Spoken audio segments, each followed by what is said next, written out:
What's up, y'all? It's Carla, aka Seela the Poet. How's everybody doing today? I just wanted to make a clip. I know it's been a minute. I've been talking about how I'm going to try to have more content on the channel. Happy Friday. What's up to all my peoples?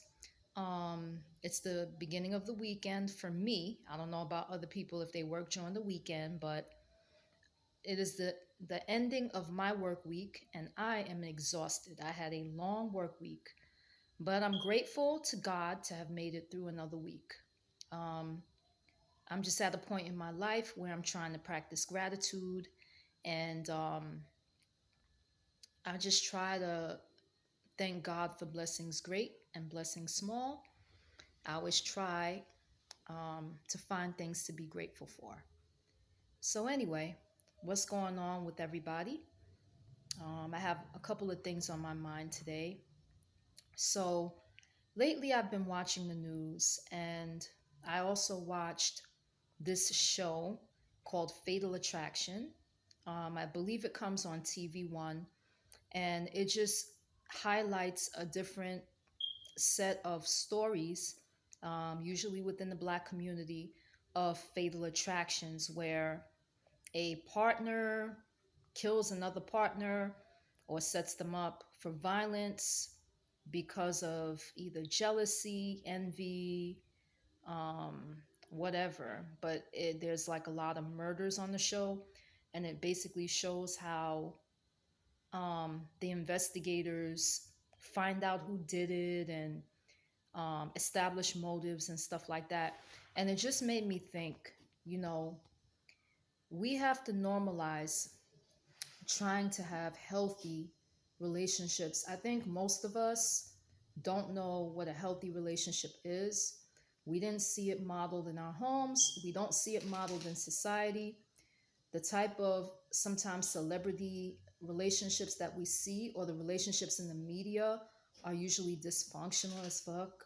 You have people that are traumatized and they are or if they're not traumatized, then their issues are being played out on reality TV. um, and those issues can be good or bad. So I'm also been thinking about the war between the sexes. You have the feminist versus the manosphere, and like I said, I believe that if both sides were to sit down and truly listen to each other and truly try to understand where each other is coming from, despite the differences, I believe that a bridge could be built. But people have to be willing to listen, people have to be willing to compromise. And I think, cooperation is kind of like what life is about. The only way that we get along in society is through cooperation or compromise. There are people that have differences, whether it's religious, whether it's political, whether it's, just different philosophies on life, different mindsets. But when people try to find common ground, I think that that makes for, more peaceful interactions. That makes for more respectful interactions. And it's like I've heard manosphere content. I think half of it is misogynistic and disrespectful. But then there's the other half of it where they make some valid points. I've listened to the Feminism Sisterhood, where some content is disrespectful or considered man bashing. But the other half of it also has valid points. And I think that that's where people could build a bridge, actually try to listen to one another, and try to use those valid points as talking points. So um, I heard that Pastor T.D. Jakes came out with a video stating how modern women are being socialized to be men, and I think talking about kind of like the breakdown of Black families. We got to understand that the breakdown of Black families in society is very, very nuanced. There's a lot of different complications that have led to that. Some of it is the generational traumas since slavery. You had a lot of families being broken up, and unfortunately, that mindset still is pervasive in the society. Not just that, we also have a media that doesn't serve our best interests, but serves the interests of white supremacy. And, we have a media that is very biased. And I think that that feeds into kind of dividing and conquering.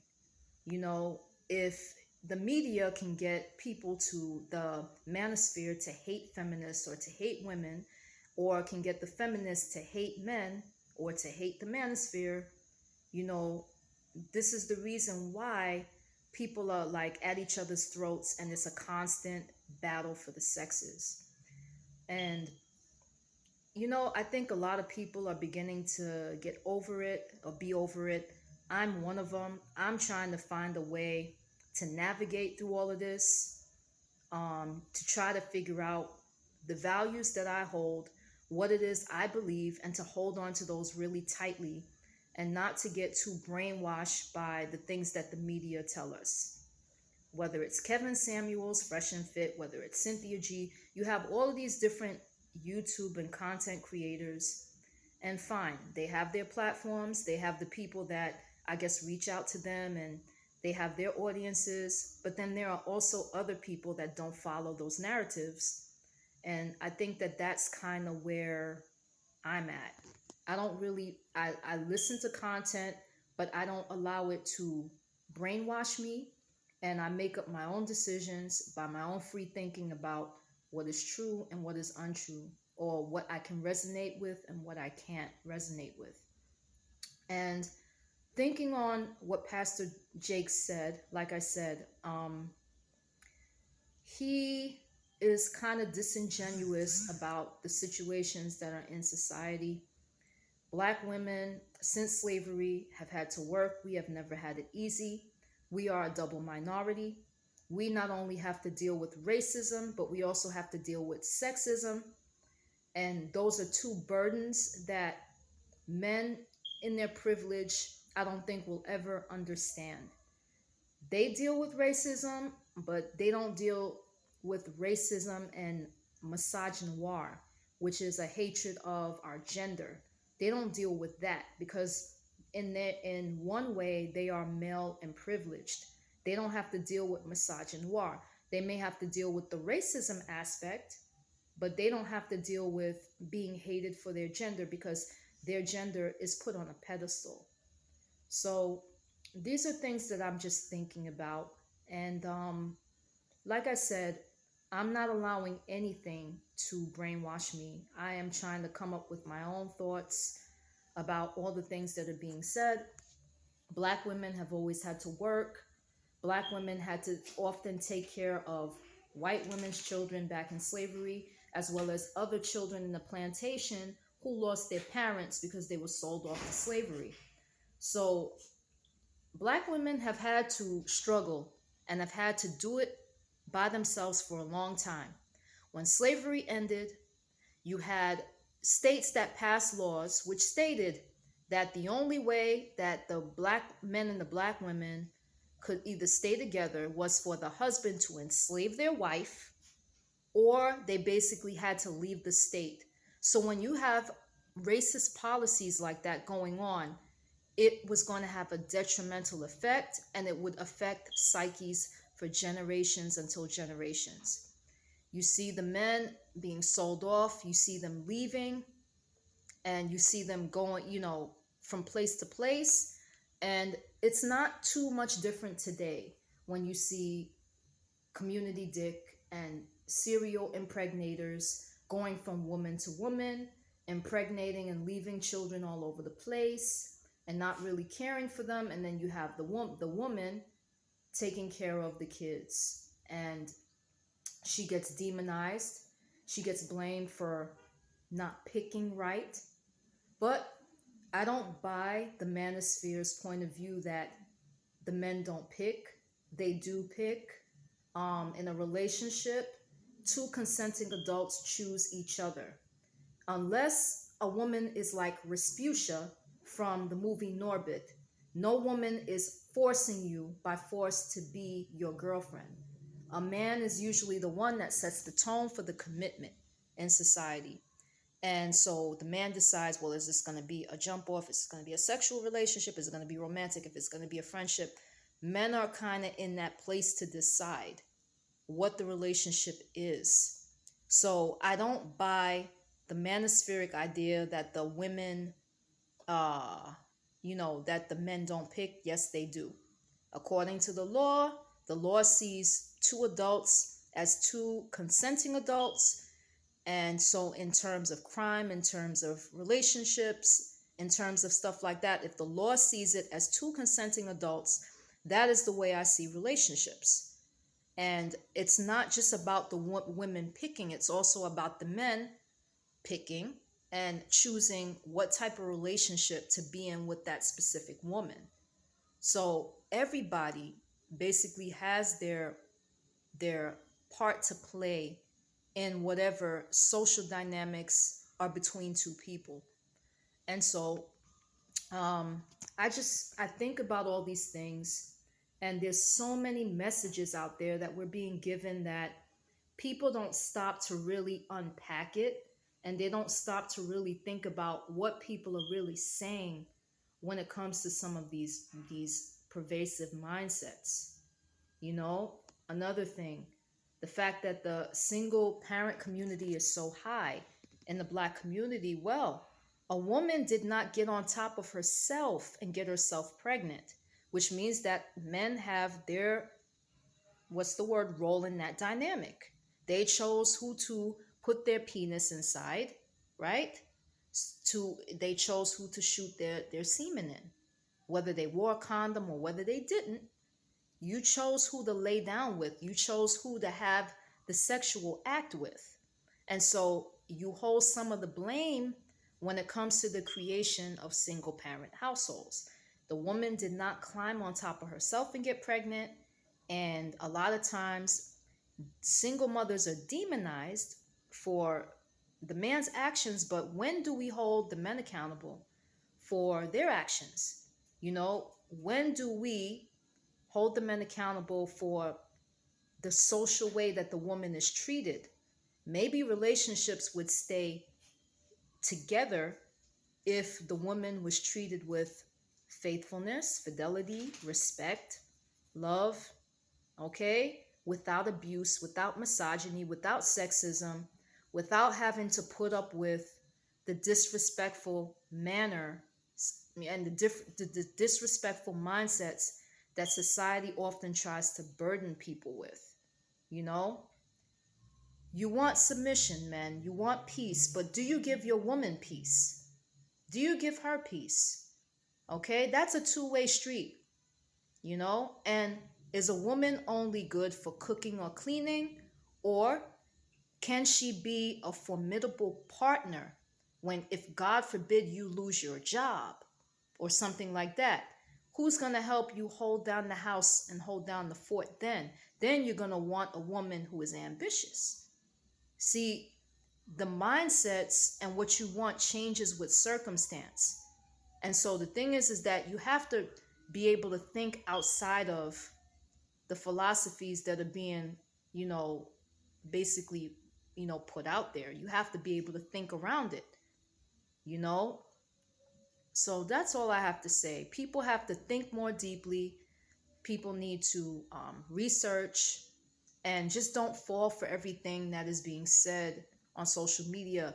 Unpack things, question things, and then you can get to a point of, what is it that you believe and what you resonate with, okay?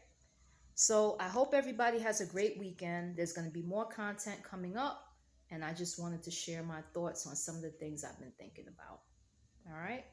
So let's try to normalize looking for healthy relationships without violence, without abuse, without disrespect, without sexism, without misogyny, without misandry, we can, both do well to try to enrich each other's lives, uplift the lives of the people that we say we love, to really want their good, you know? And if you're hurting each other, it makes no sense to stay in toxicity, okay? And people need to know the red flags and the warning signs when to leave, when a individual is dangerous. Um, I saw one Fatal Attraction where the woman purposely went and entertained men that were had a criminal background and were gang members. So if you are attracted to that type of guy, right, you don't think about the consequences that could come with that.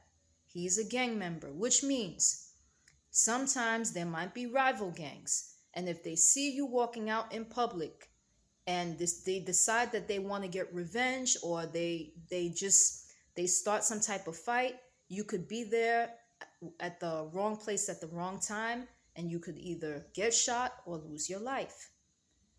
The dude, even if he's a gang member and he knows how to protect you, he knows how to fight, what happens when he gets angry and doesn't know how to control his anger around you? He knows how to fight. He may also fight you. He may not only fight the dudes that he's trying to protect you from, but he also may fight you. So women, we have to be a little more discerning, a little bit smarter in the dudes that we choose to entertain. And I say that with the realness, because when I saw that show, that young lady lost her life because she was messing with this guy who was a gang member. And when they broke up, she went and she started dating another dude, not knowing that that was the dude's rival. So she started dating the dude's rival, and then the other ex-boyfriend came back, shot her at a party at night, shot her dead. So the thing is, we have to think about the type of people that we choose to entertain when we date. What are the things that we are attracted to as women? What are the type of characteristics we're attracted to? Is it going to be long-term good for us? Is it going to be healthy, or is it going to be detrimental? We as women have to start thinking about that. Okay, we do. That's where we can do our accountability. But when it comes to the dudes out here, I think the dudes need to be more accountable for the patriarchy and misogyny that's in society. You need to educate yourselves about your male privilege. You need to learn, what being anti-woman entails.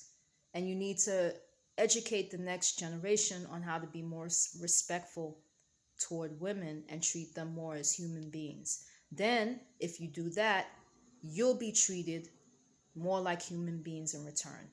So that's all I have to say for now. Okay? Have a great weekend. More content will be coming. Peace.